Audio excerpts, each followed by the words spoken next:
Mato Grosso, como a gente sabe, é o maior estado agrícola do país e lidera o valor bruto da produção agropecuária brasileira. Com 3 milhões e 200 mil habitantes, o estado é o segundo em menor número de casos e de vítimas fatais pelo coronavírus. Para falar sobre este e outros assuntos, eu converso agora com o governador de Mato Grosso, Mauro Mendes. Governador, boa noite. Muito obrigada por atender o canal Terra Viva. Boa noite, Lília. É um prazer estar falando contigo e com todos aqueles que nos acompanham nesse momento no canal Terra Viva. Muito obrigada. Bom, já vamos falar sobre o agronegócio, né, que não parou em nenhum estado. O setor produtivo terá um papel ainda mais relevante na recuperação da economia brasileira daqui para frente. Bom, e em Mato Grosso, como que está hoje a situação dos produtores? O que eles podem esperar em relação a incentivos por parte do governo estadual? Primeiro, o estado de Mato Grosso, Lília, graças a Deus, nós estamos razoavelmente bem. Tem aí um grande problema na economia mundial. O Brasil dificilmente, não terá problemas gigantes em diversos setores, mas o agronegócio brasileiro, como você pontuou muito bem, e o agronegócio mato-grossense está indo razoavelmente muito bem. Os preços estão razoáveis, estão bons, as vendas estão boas, e nesse momento o governo está fazendo um esforço gigante para minimizar o impacto dessas paralisações das atividades econômicas em outros setores da economia mato-grossense. Mas o agronegócio, com certeza que ele é muito competitivo. Ao longo dos anos, por estar num estado com dificuldades logísticas, com grandes outras dificuldades, nós aprendemos a nos superar. Então, nós temos aqui uma agricultura feita por agricultores, por brasileiros, que aprenderam a se superar ao longo desses anos e fazer um esforço gigante para enfrentar dificuldades. Certo. Também relacionado à economia, né, ao coronavírus, a gente tem uma pergunta da jornalista aqui do canal Terra Viva, Daiane Andrade. Vamos ver. Olá, boa noite, governador. Bom, o Mato Grosso é um dos estados que registraram até agora o menor número de mortes por Covid-19. A taxa de ocupação das UTIs do estado também está entre as mais baixas. Além disso, há cerca de um mês, o senhor disse que mais de 90% da atividade econômica estava dentro da normalidade, inclusive atividades do agronegócio. Quais medidas foram importantes para colocar o Mato Grosso entre os estados menos atingidos até agora? E qual o balanço em relação à economia? O índice segue perto da normalidade? Então, né, governador? Por favor, pode responder. Daiane, olha, nós fizemos aqui algo talvez um pouco diferente do que muitos estados fizeram. Primeiro, nós, há mais de um mês atrás, nós adotamos a campanha da máscara. Foi o primeiro estado brasileiro que fez a lei, aprovamos na Assembleia, estabelecemos a multa, fizemos uma campanha de conscientização chamada Eu Cuido de Você, Você Cuida de Mim, incentivando a população a usar a máscara. Nós adotamos também uma diferença de que o governador, eu não adotei decreto para o estado inteiro. Ficou muito claro para nós que a contaminação ela se daria como realmente se deu, diferente dos vários municípios do nosso estado. 141 municípios, até o presente momento. 80 deles, mais de 80, não tiveram sequer um único caso. Portanto, eu, como governador, não poderia começar a editar decretos município a município. Isso é função do prefeito. Passamos nos nossos decretos orientações para que os prefeitos pudessem tomar as suas medidas de restrição. No decreto estadual, nós só proibimos as aglomerações, reuniões e as escolas que foram suspensas também, acompanhando as prefeituras com medida preventiva de circulação e minimizando aí o contato e convívio das crianças como agente transmissor para as famílias nas suas casas. Tudo isso permitiu que a nossa atividade econômica pudesse se manter em níveis bastante acelerados. Nós investimos muito na abertura de leito de UTI, nós temos muitos leitos de UTI já abertos nesse período e abrindo mais novos leitos de UTI. Porque ficou muito claro para mim que, seguindo a orientação da própria Organização Mundial de Saúde, que dizia, olha, o que você não pode, os governos não podem deixar é faltar leitos para atender a população. A saúde tem que ter condições de atender as pessoas. As pessoas não podem morrer por falta de leitos hospitalares, seja na rede pública ou privada. Então, nós investimos em leitos, temos uma baixa taxa de ocupação nesse momento, em torno de 15%, e com isso nós garantimos a nossa economia funcionando. E o investimento feito nos leitos fez com que a economia pudesse estar ativa e o aumento ou a manutenção da arrecadação é infinitamente menor que aquilo que nós gastamos nos nossos leitos de UTI. E ainda sobre o coronavírus, governador, qual a sua avaliação sobre as medidas que estão sendo tomadas, né, por outros estados, no caso Rio de Janeiro, São Paulo, que são os estados aí com maior número de casos, também de vítimas fatais. O Rio de Janeiro que prorrogou a quarentena e agora o São Paulo que começa a flexibilizar em alguns municípios, né, em algumas regiões. Quais medidas que seriam ideais? O que o senhor faria, né, se estivesse aí também nesse lugar, né, os principais estados que têm casos relacionados ao Covid?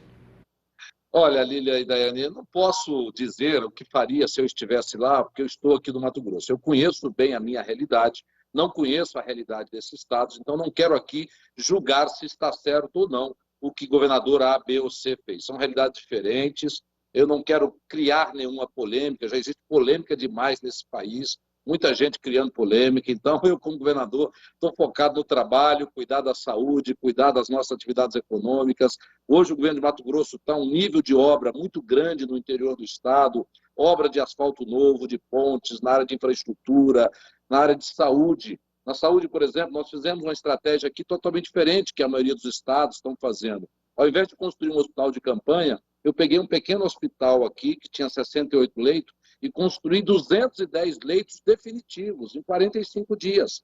Uma obra de qualidade com baixíssimo custo, custou 16 milhões de reais em torno disso, né, quando alguns estados estão pagando aí 40, 90 milhões por aluguel de 3, 4 meses, depois vai perder tudo isso. Então, nós adotamos essa estratégia, criar leitos, manter a taxa de ocupação baixa e, com isso, deixar a economia trabalhando, as atividades econômicas fluindo normalmente, porque ninguém tem certeza de até quando vai essa pandemia. Então, nós temos que continuar trabalhando, porque são poucas as pessoas nesse país que podem, né, ficar 6 meses sem trabalhar e ter o que comer, ter como sustentar as suas famílias e a sua obrigação. É verdade. Bom, em relação também ao agronegócio, governador, eu queria saber a sua expectativa aí para o Plano Safra, né? O Plano Safra será anunciado agora em junho, com linhas de crédito especiais para os produtores para a próxima safra. E aí eu já emendo também comentando como está a situação atual de importantes culturas, né, no estado. Soja e milho que estão sendo beneficiadas aí pelo aumento das exportações, o dólar em alta, mas tivemos também a questão do algodão com uma queda na demanda mundial. Então, de forma geral, como o senhor está vendo o agronegócio, né, algumas cadeias aí importantes também para o Estado e o próximo Plano Safra? O Plano Safra é fundamental, é uma medida importante que garante aí o financiamento, o custeio de todas as cadeias. Não precisamos dizer o quanto o agronegócio é importante para o país, para a nossa balança comercial. O agronegócio brasileiro, ele salvou esse país ao longo de décadas, de anos, sucessivamente, dando saldos extremamente importantes para o equilíbrio e o superávit da balança comercial.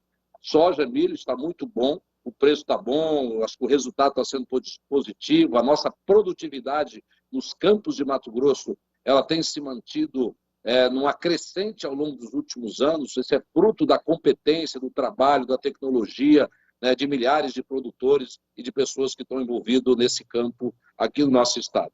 O algodão ele está num momento não muito, diria assim, positivo, não está ruim, não dá para reclamar tanto assim.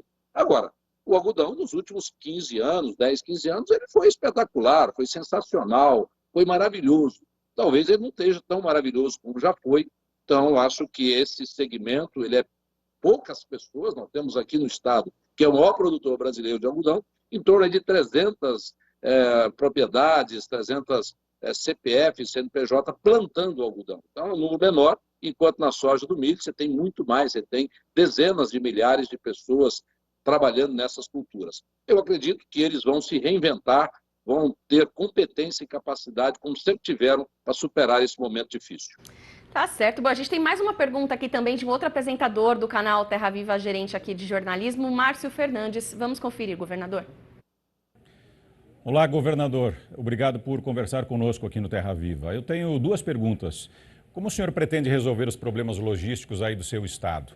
Estamos falando das péssimas condições de trafegabilidade das estradas. E ainda existem muitas pontes de madeira, inclusive com ocorrência de acidentes, com carretas carregadas, máquinas caindo dentro dos rios, sem falar nos atoleiros. Mas o período nesse momento é de estiagem, mas quando as chuvas retornarem, esses problemas acabam voltando junto. Como é que o governo pode ajudar, hein? E a segunda pergunta é sobre o FETAB, que já tem mais de 20 anos desde a sua criação. Os produtores reclamam que boa parte do recurso é desviado para diversas finalidades, menos para a qual foi criada. O Estado e o agro em Mato Grosso necessitam de investimento. É possível destinar mais recursos para as obras urgentes do setor?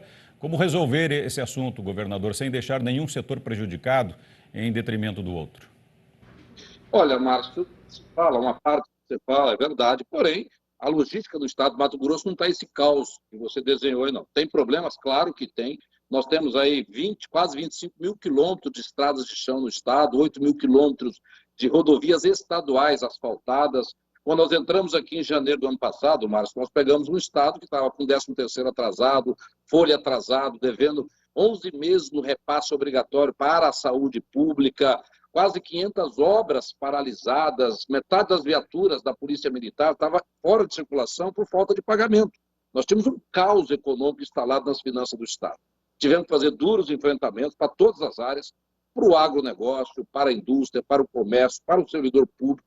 Implementamos um duro arroxo fiscal aqui o ano passado, mas um ano e pouco depois, nós estamos em março de 2020, um ano e 5 meses após a nossa entrada aqui, e nós já temos um Estado com salário em dia, fornecedor em dia, saúde em dia, fazendo obras. Nós temos hoje, Márcio, 1.000 quilômetros de rodovias sendo asfaltadas no estado de Mato Grosso. Qual estado brasileiro tem isso nesse momento? É dinheiro do FETAB. Nós fizemos algumas mudanças no ano passado no FETAB, mas nós garantimos em lei que no mínimo 30% até esse ano vai ser aplicado exclusivamente em infraestrutura, 10% vai para as parcerias que são na área de infraestrutura, ou seja, 40% do recurso que historicamente não voltava, e aí você tem razão, e os produtores rurais têm razão, nós já garantimos em lei que estamos aplicando. E é este recurso que nós temos hoje, mais de 60 pontes de concreto sendo realizadas, executadas nesse momento. Nós buscamos um financiamento através da Caixa Econômica Federal, que já foi aprovado na Assembleia, está aguardando tramitação dentro da Caixa. Nós vamos construir 4.500 pontes de concreto em parceria com as prefeituras nos próximos 3 anos, se Deus quiser. O recurso para isso vem desse financiamento. É um trabalho em parceria. Queremos enfrentar esse grande e grave problema que são as pontes de madeira nos pequenos, médios e grandes rios de Mato Grosso. E eu tenho certeza que nós, mantendo esse risco, o ano que vem, esses 30%, 40% que eu falei que está destinado para a infraestrutura, sobe 10% ao ano, vai chegar no final do meu mandato, em 2022, com 60% do recurso do FETAB garantido para a infraestrutura. Nos últimos anos, a média que se aplicava era de 20%. Então está errado, você tem razão, os produtores têm razão, e nós estamos corrigindo isso. E com isso, não tenho dúvida nenhuma que nós vamos melhorar muito a infraestrutura logística no estado de Mato Grosso, como ela já melhorou do ano passado para cá. Você não tem ideia, Márcio? No ano passado, nós já conseguimos fazer mais de 400 quilômetros de asfalto novo no primeiro ano. Então, é um número bastante expressivo, né? Muitas pontes já foram concluídas, nós retomamos grande parte das obras, estamos pagando em dia os nossos empreiteiros, as nossas concorrências estão sendo muito disputadas, os empreiteiros estão abaixando o preço porque estão tendo confiança no governo, porque ele mede em 10, 15 dias depois da medição aprovada, o dinheiro está na conta dele, isso traz tranquilidade, traz segurança e um bom desempenho na área de infraestrutura que nós queremos para melhorar e contribuir com o agronegócio do estado de Mato Grosso. Certo, governador. Estamos falando então de coronavírus, economia, agronegócio, logística. Eu queria aproveitar a sua presença aqui para falar um pouquinho de meio ambiente. O desmatamento, né, vem aumentando muito, inclusive nessa época de pandemia aqui no Brasil, vem aumentando bastante também. Em 2019, no estado, 85% do desmatamento foi ilegal. De janeiro a abril, as queimadas subiram 20%. Então, como está a fiscalização e também a punição aí em Mato Grosso? Olha, eu posso te garantir, Lília, que nós temos aqui, eu falo isso constantemente, tolerância zero com desmatamento ilegal. Aquele que tem direito, eu brigo todos os dias com o meu órgão ambiental dizendo, tenha a esse cidadão, garanta a ele o direito de poder desmatar. Aqueles que fizerem ilegalmente, pelo amor de Deus, não apostem na impunidade. Só este ano, nós já devemos ter emitido mais de 400 milhões de reais em multa. E aqueles que acham que essas multas não vão dar em nada, lê do engano. Nós vamos levar as consequências, né, previstas em lei contra essas pessoas. Esse trem não é brincadeira, não é só para proteger o meio ambiente. Nós temos o dever de proteger o meio ambiente, mas é por uma questão econômica, inclusive, da imagem de Mato Grosso, da imagem do Brasil, nesta área ambiental tão importante para os negócios que nós fazemos, para nossas vendas internacionais, nos países, nos mercados europeus, nos mercados asiáticos, e os consumidores podem fazer um bloqueio né, aos nossos produtos se a nossa imagem for profundamente arranhada, como em alguns momentos começou a ser. Então, o Estado de Mato Grosso, ele não vai titubear, nós não vamos hesitar em penalizar aqueles que descumprem a legislação. Eu falo sempre, não aposte, quem apostar vai se dar mal, e quem avisa amigo é, não estou ameaçando, só estou dizendo, o governo de Mato Grosso vai cumprir a lei. Nós já soltamos as nossas equipes desde março, nós estamos junto com o governo federal na operação, né, a Verde, não sei o que lá que eles inventaram aí, 2, nós estamos junto com eles, trabalhando em parceria e vamos continuar trabalhando para cumprir a legislação, proteger o meio ambiente e proteger a nossa economia, o nosso agronegócio e a nossa imagem para que nós possamos continuar vendendo muito, porque nós somos capazes de produzir muito. Certo. Eu queria fazer uma pergunta também voltada ao Parque Tecnológico de Várzea Grande, que tem aí dentro dos destaques também o foco no agronegócio, né, governador? Quando as obras devem ser retomadas? Quais ganhos essa obra poderá também trazer para o setor? Olha, nós assistimos há pouco tempo esse Parque Tecnológico, assim como a zona de processamento e exportação de Cáceres, que vai ser vocacionada para o setor do agro, da produção de alimentos, porque é aquilo que nós temos, já mostramos ao mundo, ao Brasil e ao mundo, que nós temos competência. Não adianta achar que vou fazer um parque tecnológico aqui, como muita gente tenta fazer no Brasil, que parece bonito isso, né? Tem um parque tecnológico, todo prefeito sonha em ter, todo governador constrói, mas a maioria deles naufragaram. Então, você só pode criar alguma coisa em cima de uma competência que você tem. E qual a melhor competência que Mato Grosso tem? Produzir alimentos, produzir proteínas animais, vegetais, e transformar isso, de alguma forma, agregar valor. E para produzir isso, nós precisamos de tecnologias. Então, nós queremos atrair para esse parque tecnológico tecnologias para o agronegócio, tecnologias em equipamentos, em inovação, algo vocacionado para aquilo que nós já mostramos que somos bons, temos capacidade, temos competência e temos, né, condição de crescer ainda muito mais nos próximos anos. Talvez Mato Grosso seja uma das poucas regiões do planeta que pode dobrar a produção de alimentos em 10 anos, respeitando o meio ambiente, sem avançar sobre a floresta amazônica, que ninguém admite isso, nem nós admitiremos. Tá certo, então conversamos com Mauro Mendes, governador de Mato Grosso. Obrigada mais uma vez por atender o canal Terra Viva. Governador, uma ótima noite. Obrigado, Lídia, obrigado pelo canal Terra Viva. Prazer falar contigo, com a Daiane, com o Márcio e com todos aqueles que nos acompanharam. Obrigado, boa noite a todos. Ok, muito obrigada.